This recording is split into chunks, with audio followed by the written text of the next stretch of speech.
Hey everyone, thanks for tuning in to Test Tube Plus again today. I am Trace, and this is episode 4 of 5 in our series this week on animal domestication. It's actually really interesting because it didn't just change the animals, it didn't just change us, it changed everything about our society. It made us a completely different kind of people.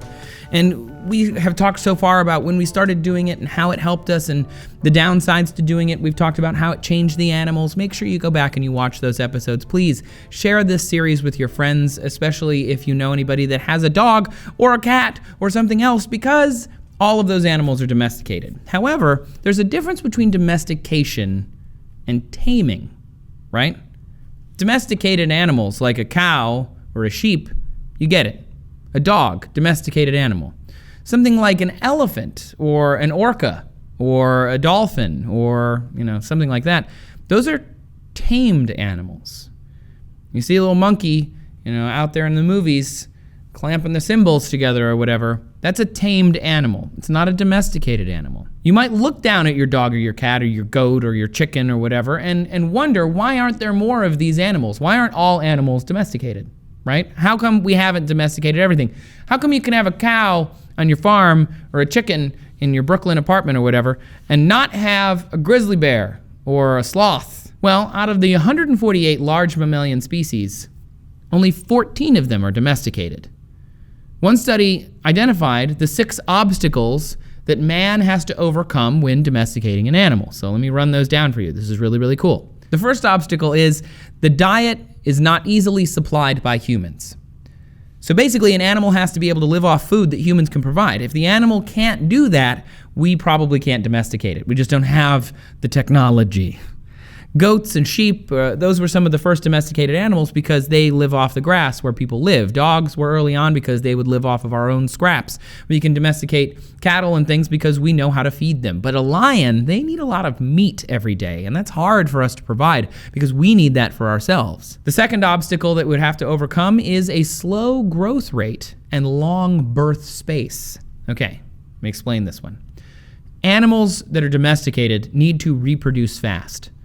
The reason being we want to use them for stuff. That's why you domesticate an animal. For example, you want to use a cow for meat, right? It's hard to live off the meat of an animal if it only reproduces once every 2 years.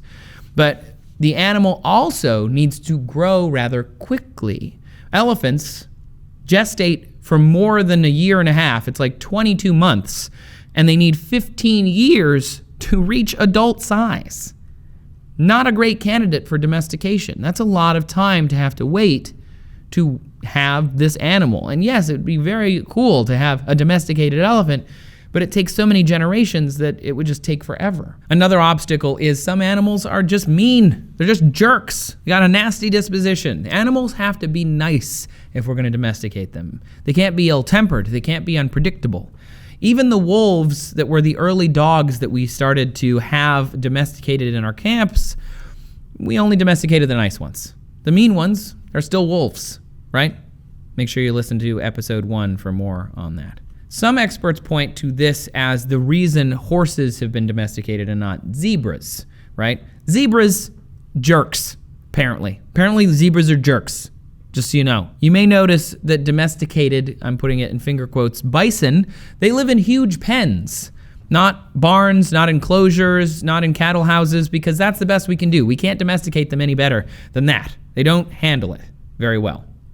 Apparently they're kind of dicks. There's also another obstacle, the refusal to breed in captivity. This one you can totally imagine, right? Pandas, super famous for not being able to breed in captivity. They're very docile. They're very nice. We can feed them. We can make sure that they're taken care of, and we can fulfill all of these other obstacles, but not the breeding bit. Rabbits and dogs, you can't even stop them from breeding. Pandas, all of these scientists all over the world, all they want to do is for them to breed, and you can't get them to do it. There's evidence that ancient Egyptians tried to domesticate cheetahs. Awesome. But cheetahs don't breed without elaborate mating rituals, which is really cool. I didn't know that. But apparently it includes running very long distances together, the two mates. Very romantic. Obviously, though, that can't work in captivity. You can't keep them in a small pen and have them go through these mating rituals so you don't get baby cheetahs. There's also a lack of hierarchy. It's another one. The obstacle being animals can't be domesticated if there's not a natural order that we can be on the top of. The humans have to have some superiority. So if the animal doesn't have a hierarchy system in their genetic code, then they won't recognize us as their master and they won't work for us. We have to be the leader of the pack.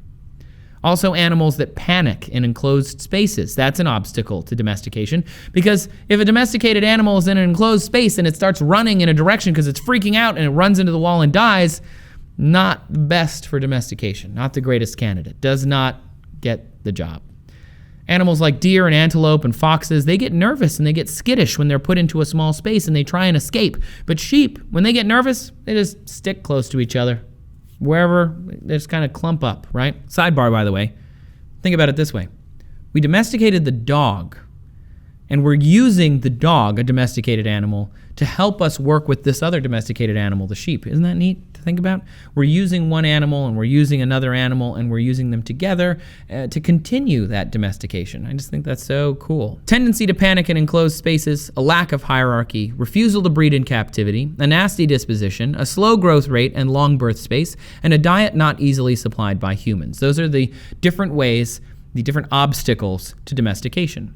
So if you think about it, the animals that we have domesticated, we can fulfill all of those criteria, or at least they don't fulfill those criteria because they're obstacles. One study used this criteria to help explain why animals from Eurasia could be domesticated, but mammals in Africa, there was a lot more difficulty there. The explanation was Africa's harsh environment developed these animals over time and created animals that were not suitable for domestication. Zebras are meaner than horses. Gazelles don't have to follow the leader mentality. Elephants take too long to reproduce. Lions are just jerks. So all of those animals, not so great. Horses from Europe and Asia, great, can super domesticate those. So we can't just go around domesticating any animal we want. That's the point of this. You may have seen animals, though, that interact with humans. I mentioned earlier, trained monkeys and orcas and dolphins and things like that. They're eating out of hands. They're performing in shows. They're being kept as pets. You can do that with some animals, but they are not domesticated. They are tamed. You can tame a lion. You can tame a monkey. You can't domesticate it. There's a difference. Almost all animals can be trained. My undergrad background is in behavioral psychology. Behavioral psychology uses behaviorism to kind of control situations with living things. Behavioral training is the essence of animal training. You give them a little food when they do the thing you want, right? They jump up in the air, you give them a little fish. They jump up in the air again, you give them a little fish. You do that enough times, you don't necessarily have to give them the fish, and you train them when you blow a whistle, they do a certain jump. You blow 2 whistles, they swim around in a circle really fast, right? It's behaviorally training them using things that they like. Most any animal can do this. There was actually a story in my college that 2 psych students behaviorally trained their roommate without his knowledge. But you know what? That's fine. Let's not get the ethical board out here. Animal actors in movies and animals at amusement parks and Hannibal's war elephants, if you're very historically minded, all of these things were all tamed animals. Obviously, some animals more easily trained than other animals. However, they can't be domesticated as easily. Elephants might seem domesticated because they're very docile. They don't seem to, have too many problems balancing and, carrying people around. But in fact, they're just forming strong bonds with their trainer. Elephants are very social. So when they form a bond with their trainer, they don't want to harm them. And not all animals will do this. Some elephants don't handle captivity particularly well, and they'll get violent when left in captivity. So the point is, tame is completely different from domesticated. One zoologist points to a category of something called a man-made animal. Animals like a dog that over a long period of time are so different from the animal that they were that they are now not just domesticated, but they're essentially a man-made animal.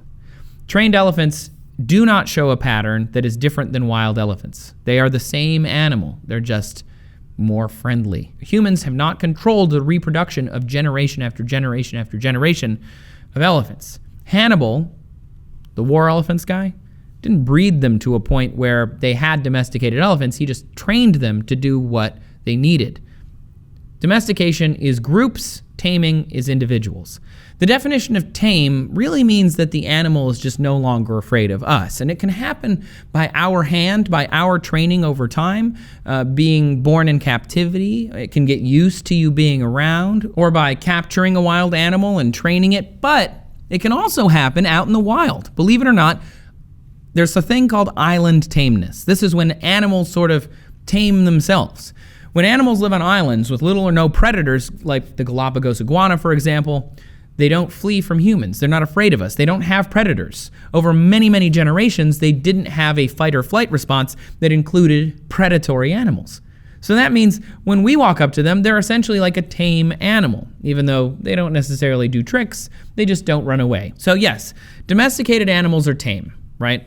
Domesticated is the group, tame is the individual. So domesticated animals, they are tame animals. They're used to being around humans. But tamed animals are not domesticated. Taming alters its behavior, but is not a permanent change, is not passed down from generation to generation. And remember again, the animals that you see on TV are all tame or captive, unless it's like a dog or a cow, like Mr. Ed. They're all domesticated and tamed and trained and whatever.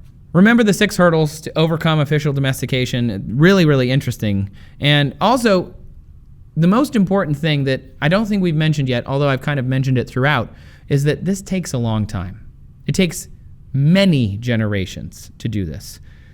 Like dozens upon dozens upon dozens upon dozens, I could keep saying this, of generations to domesticate animals. It's not easy. You can't just go domesticate a polar bear so it could be in your movie.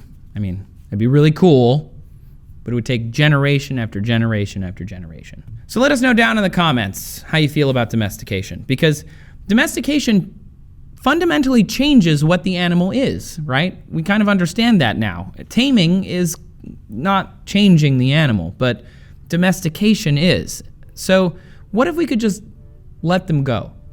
What if it came to a point where humans didn't need animals like this anymore? We didn't need to use them as tools anymore. We could kind of just let them be animals again. What would happen? We're going to talk about that tomorrow. Why don't you let us know what you think about it down in the comments, just that idea.